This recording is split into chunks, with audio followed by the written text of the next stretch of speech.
Madam Chair, Excellencies, distinguished delegates, here we are yet for another COP, dubbed as a finance COP, where we need to work together in solidarity for a green world. We meet at a time when the greenhouse gas emissions and temperatures are rising to record-breaking levels with dire consequences, particularly to developing countries. Climate change is not a distant concern, but a current reality. The last few weeks have seen catastrophic flooding in Spain, devastating fires in the Amazon, and torrential rains displacing millions in South Asia. My country has also not been spared by such catastrophic events, and they are costing us 2 to 3% of our GDP lost annually.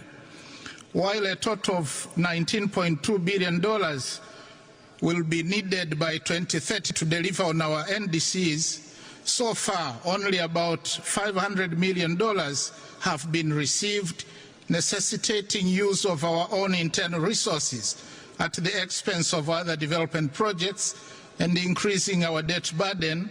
And this scenario is now the order of the day across Africa. And this is obviously inappropriate and unethical for adaptation, loss, damage, and for Africa that never caused this problem.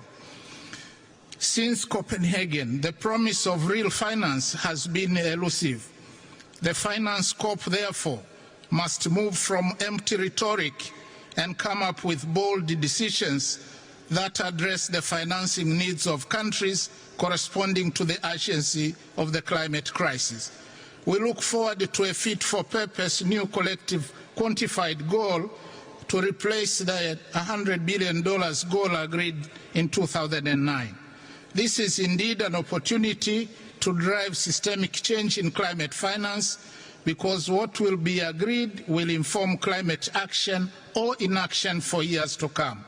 Climate finance is about responsibility and justice as agreed, and therefore COP29 must also maintain the momentum on loss and damage so that the fund does not become an empty shell, negating the gains made last year at COP28 in Dubai. Excellencies, Tanzania remains committed to contribute to global efforts to combat climate change.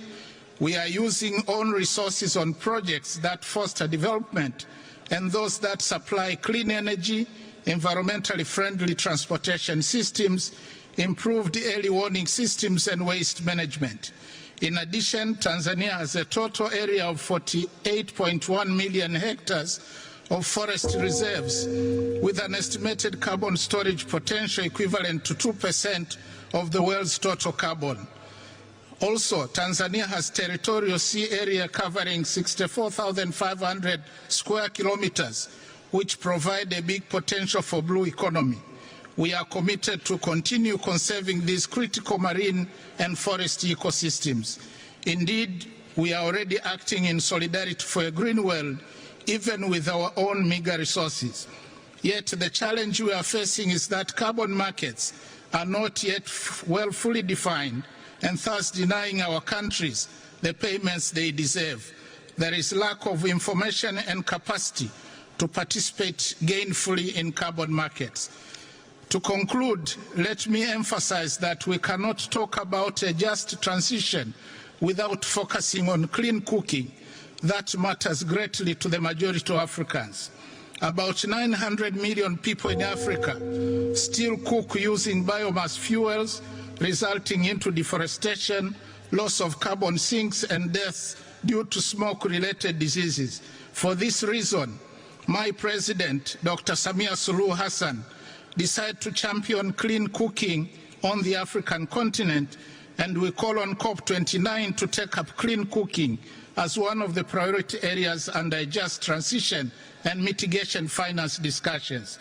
As a show of leadership, Tanzania is implementing the clean cooking strategy to ensure the availability of clean, safe, and affordable cooking energy to about 80% of households by 2034, and has launched a Pan-African Women Clean Cooking Support Program that requires financial support of about $4 billion annually by 2030 to transform the continent with clean cooking solutions.